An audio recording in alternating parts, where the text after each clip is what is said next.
سفيان نجام من مواليد شهر نوفمبر يوم 25 بالتحديد في سنة 1983. ولد في فرنسا في مدينة ميغو، وكبر في أحد الأحياء القريبة من مدينة باريس اللي يسموه لافال فوغي، اللي هو حي بحد ذاته معروف بتجارة الممنوعات وخاصة المخدرات. العائلة تاعو عندها سجل في العدالة متسخ، يعني الوالد تاعو وعمومه كانوا يدخلوا للسجن ويخرجوا للعديد من المرات بسبب الجريمة المنظمة. هذا سفيان نجام كسب الإجرام هذا بالوراثة راح نقوله، لأنه في سن 13 سنة بداوا المشاكل، حيث تم إيقافه من طرف الشرطة في العديد من المرات بسبب السرقة، بسبب السطو، بسبب الكومبريولاج، بسبب الدبزة والمضاربات العنيفة. ملي كان صغير فهم باللي الحي اللي يسكن فيه والأجواء اللي كان يسكن فيها لازم يبين القوة تاعو بهذه الطريقة، عن طريق الأمور الغير قانونية وخاصة عن طريق لاباغار والدبزة. ولما وصل سن 16 سنة وقعت حادثة في وسط المدينة. سفيان نجام كان مع أصدقائه، وقعت بينه وبين مجموعة أخرى من الأشخاص دبزة وناضت مضاربة في وسط المدينة. سفيان نجام تلقى العديد من الضربات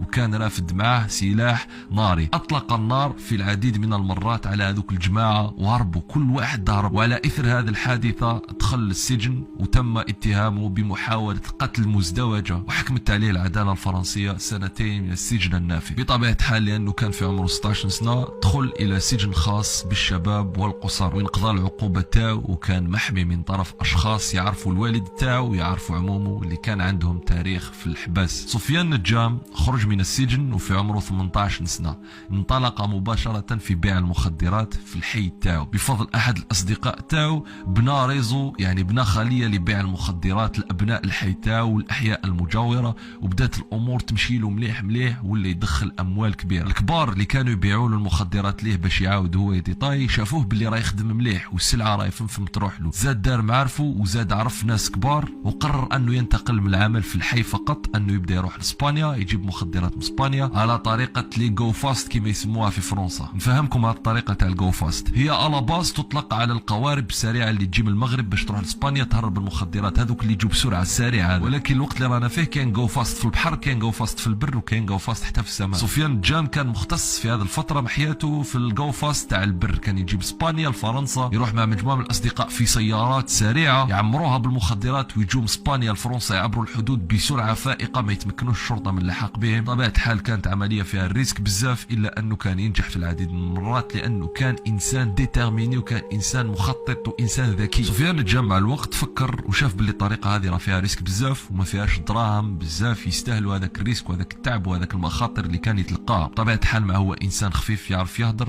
دار معارفه في اسبانيا وعرف لاسورس اللي يجيبوا منها في المغرب. دونك سفيان قرر انه يذهب الى المصدر الرئيسي وراح الى منطقه ريفيه في المغرب المعروفه باسم كتامه والمعروفه باجود انواع الحشيش في العالم. والسفر تاعو المغرب ما كانش فقط لاكتشاف والاستكشاف فقط، وانما بنى خليه تاع الجو فاست من المغرب الى اسبانيا، واللي يجيب السلعه من قلب الحدث وصلها لاسبانيا، ومن اسبانيا تمر الى فرنسا عن طريق الشاحنات عن طريق الكونتينر. المهم يوصل السلعه من المصدر ويدي اكبر ربح. والنجاح تاعو سريع هذا والذكاء تاعو خلى بزاف ناس منافسين في السوق هذا يغيروا منه. على سبيل المثال في سنة 2001 كان يتمشى في أحد الشوارع الفرنسية، كانوا يتبعوا فيه مجموعة من الأشخاص بالدراجات، ثم اقتربوا منه وأطلقوا عليه مجموعة من الرصاصات النارية. من حسن حظه ما ماتش في هذه الحادثة، ولكن دخل في حالة حرجة إلى المستشفى وبقى فيها مدة طويلة. وبعد ما خرج من المستشفى التفكير الأول والرئيسي تاع سفيان